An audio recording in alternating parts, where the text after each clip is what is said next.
सबको सुंदर शरद पूर्णिमा की बहुत बहुत बधाई हो। बाबा विश्वनाथ की कृपा आप पर सदा बनी रहे। आ गया शरद पूर्णिमा की रात्रि। बड़े से बड़ी बीमारियां, बड़े से बड़े रोग, बड़े से बड़े बड़े कष्ट इस शरद पूर्णिमा की रात्रि को छूट जाते हैं। दमे की बीमारी, श्वास की बीमारी, अनिद्रा की बीमारी, रात्रि को जगना, ये सारी बीमारियां शरद पूर्णिमा की रात्रि को अगर व्यक्ति अपने जीवन को सुखमय बनाए, अपने जीवन को आनंदमय बनाए तो सब छूट सकते हैं। शरद पूर्णिमा की रात्रि को पीपल के पत्ते 5 लेकर उसके ऊपर खीर डालकर रात्रि को खा लेने से महाराज दमे की बीमारी, श्वास की बीमारी रुक जाती है। वो बीमारी बढ़ती नहीं है, उससे कष्ट नहीं होता। जिन बच्चों के नेत्र कमजोर होते हैं, रोशनी कमजोर होती है, शरद पूर्णिमा के दिन रात्रि को 12 बजे भगवान चंद्रदेव का दर्शन कराइए। 5 से 7 मिनट तक नयन मिलाए चंद्रदेव के साथ और बाद में एक पीपल के पत्ते पर खीर जो चंद्र के नीचे रखी हुई है उसी खीर को चटा दीजिए। फिर चंद्र का दर्शन कराओ, फिर खीर को चटा दीजिए। महाराज नयन की ज्योति बढ़ती है, नींद नहीं आती तो निंद्रा देवी प्रवेश करती है, निंद्रा अच्छी आती है, आनंदित होता है।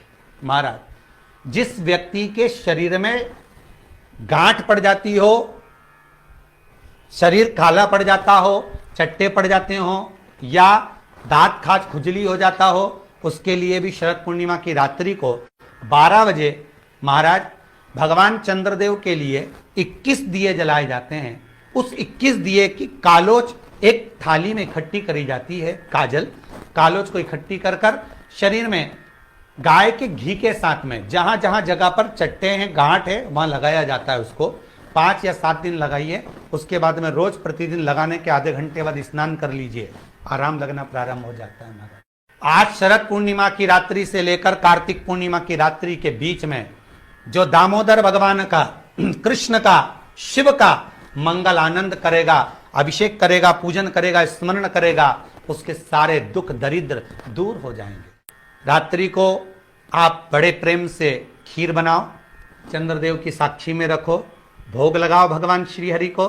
बन सके अगर लक्ष्मी की कमी है, लक्ष्मी नहीं आ रही है, व्यापार नहीं चल रहा है, तकलीफ बहुत ज्यादा है, घर में कष्ट है, कर्जा ज्यादा है, तो एक तांबे के कलश के ऊपर, तांबे के कलश में पानी भरना, कटोरी रखना, उस पर लक्ष्मी जी की मूर्ति रखना।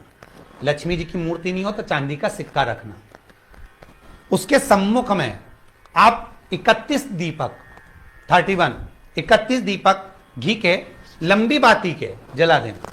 महाराज एक एक कमल गट्टा उस 31 दिए के अंदर डाल देना और लक्ष्मी जी का पूजन करना, लक्ष्मी जी का स्मरण करना, खीर का भोग लगाना, पान के पत्ते पर खीर रखना, 5 पत्ते पर खीर का भोग लगाना और माता लक्ष्मी से विनती करना। सुबेरे 4 बजे तक वो रखे रहने देना, सुबह 4 बजे वो उठाना, लक्ष्मी को वापिस तिजोरी में या सिक्का हो तो उसको अलमारी में रख देना। जो खीर बनी है वो प्रसाद के रूप में सुबह 8 बजे, 10 बजे, 9 बजे जब खाना हो प्रेम से पाना। माता जो दिए लगाए हैं वो ठंडे हो गए होंगे, उनको रखे रहने देना, बाद में काम आते रहेंगे, या दिए विसर्जन करना हो तो आपकी मर्जी है। पर वो मट्टी के दिए लगेंगे, आटे के दिए नहीं लगेंगे, मट्टी के दीप लगाना है आपको। 31 घी के दिए लगाना है। लक्ष्मी जी का पूजन करो, कंकु, चावल, हल्दी, मोली से सब तरह से। शरद पूर्णिमा की रात्रि को सुख मिलेगा, आनंद मिलेगा, लक्ष्मी की वृद्धि होगी, कार्य सिद्धि होगी।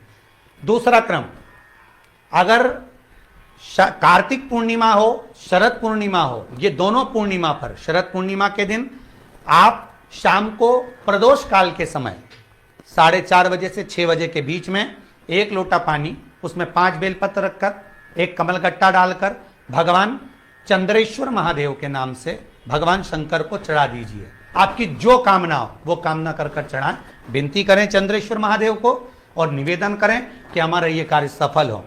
केवल शरद पूर्णिमा के दिन चढ़ाइए, कार्तिक पूर्णिमा तक क्या फल मिलता है हमको जरूर बताइए। भी शरद पूर्णिमा की रात्रि को और कार्तिक पूर्णिमा की रात्रि को गर्भवती नारी अपनी नाभि पर यदि चंद्र की दृष्टि पड़वा लेती है